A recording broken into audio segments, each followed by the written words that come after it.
Assalamualaikum warahmatullahi wabarakatuh. Nama saya Nur Muhammad Arif Billah dari Prodi Ilmu Al-Quran dan Tafsir, peserta KKNDR IAIN Kediri, kelompok 079. Jadi di sini ada suatu pembahasan yang menurut saya menarik soal vaksin. Jadi banyak sekali isu-isu yang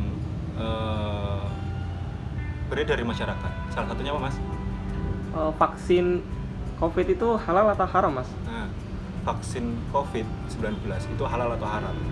Jadi jika ditinjau dari hukum halal atau haram, itu ada dua aspek pembahasan. Yang pertama itu dari aspek kesuciannya, dan yang kedua dari hukum penggunaannya. Nah, untuk penjelasan pertama yaitu dari aspek kesuciannya. Apakah vaksin COVID-19 itu suci? Jadi vaksin COVID-19 itu dikatakan suci atau tidak, itu dilihat dari bahannya. Kalau menggunakan bahan suci, itu suci dan tidak tercampur najis atau tidak terkontaminasi najis. Jadi seperti ini, jika suatu bahan itu terbuat dari bahan yang suci, maka tidak bisa dikatakan haram karena asalnya saja suci. Nah, seperti itu. Jadi jika ada isu-isu yang beredar di masyarakat bahwa vaksin ini najis, itu tidak bisa dibenarkan.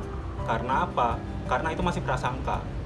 Belum ada bukti yang membuktikan bahwa ada keberadaan najis di vaksin tersebut. Seperti itu. Tapi kan kita nggak tahu bahan dasarnya vaksin itu apa, itu entah itu najis atau bukan, kan kita nggak tahu, Mas. Nah, jadi seperti ini.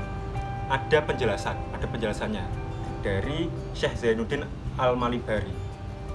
Seperti ini. Faidatun muhimmatun wa hiya annama asluhu at-taharatu. Hukum asal sesuatu itu suci. Hukum asal sesuatu itu suci. Wa ghalaba 'ala dzanni tanajusuhu. Kemudian muncul prasangka akan kenajisannya. Liwalabati an-najasati fi mithlihi. Dikarenakan keberadaan najis pada hal yang serupa. Fihi qaulani ma'rufani, maka ada dua pemilahan hukum, yaitu pertama bil qaulayil asli, dengan hukum asal, dan yang kedua wadzohiri, dengan hukum realitasnya. Awil ghalibi arjahuhuma annahu tahirun amalan bil asli al mutayakini. Adapun yang paling unggul di antara keduanya adalah status hukum suci dengan mempertimbangkan hukum asal yang diyakini. Li'annahu, karena hukum asal yang didasari keyakinan, adbatu dianggap lebih kuat minal ghalibi al-mukhtalafi bil ahwali wal azmani, daripada hukum realita yang masih tak menentu sesuai dengan keadaan dan waktu. Jadi hukum asalnya vaksin itu suci, Mas, gitu.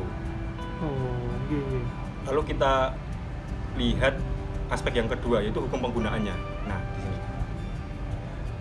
Hukum penggunaan vaksin COVID-19 itu diperbolehkan. Karena apa? Karena sudah mendapatkan legalitas keamanan dari BPOM.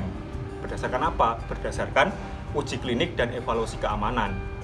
Jadi sudah juga vaksin tersebut diperbolehkan karena sudah diuji keamanannya oleh BPOM. Seperti itu. Terus apakah ada penjelasannya, Mas? Apakah ada dasarnya, Mas? Ada. Penjelasan Imam Ibnu Hajar Al-Haytami seperti ini. Wa in qalu istanadna, kami bertendensi ila tajribati al-mujibati lil ilmi ad-daruri, bertendensi pada uji coba klinik yang menghasilkan keyakinan akan keamanannya. Qulna lakum, maka kami menjawab, dalika in wujidat surutut tajribati allati qalaha al-atibba'u min takarruri dalika takarruran kathiron. Hal tersebut yakni keamanan sebuah produk apabila syarat-syarat uji coba klinis telah terpenuhi sesuai rekomendasi ahli kesehatan, yaitu penelitian dan uji coba klinis yang dilakukan berulang kali bihaitsu yu'addi adatan ilal qat'i bi ifadatihi al-ilma, sampai mencapai taraf dipastikan secara yakin akan keamanannya. Nah, jadi penggunaan vaksin COVID-19 itu diperbolehkan karena telah melewati kualifikasi ketat oleh BPOM dan sudah mendapatkan legalitas keamanannya. Jadi seperti itu. Jadi vaksin itu diperbolehkan dan aman. Seperti itu. Oh, nggih Mas. Jika dilihat dari 2 poin tersebut, apakah vaksin COVID-19 itu halal atau haram? Jawabannya halal. Karena apa? Dari poin yang pertama, itu telah menafikan keharaman vaksin dari segi najis atau tidaknya. Dan yang kedua, itu telah menafikan keharaman vaksin dari segi membahayakannya atau tidak. Seperti itu. Oh iya, penjelasan tadi juga bisa dibaca di IG-nya @basul_masail. Di situ banyak sekali info-info menarik tentang hukum-hukum Islam. Silahkan di-follow di sini. Oke, jika ada salah kata dari saya, mohon maaf. Wassalamualaikum warahmatullahi wabarakatuh.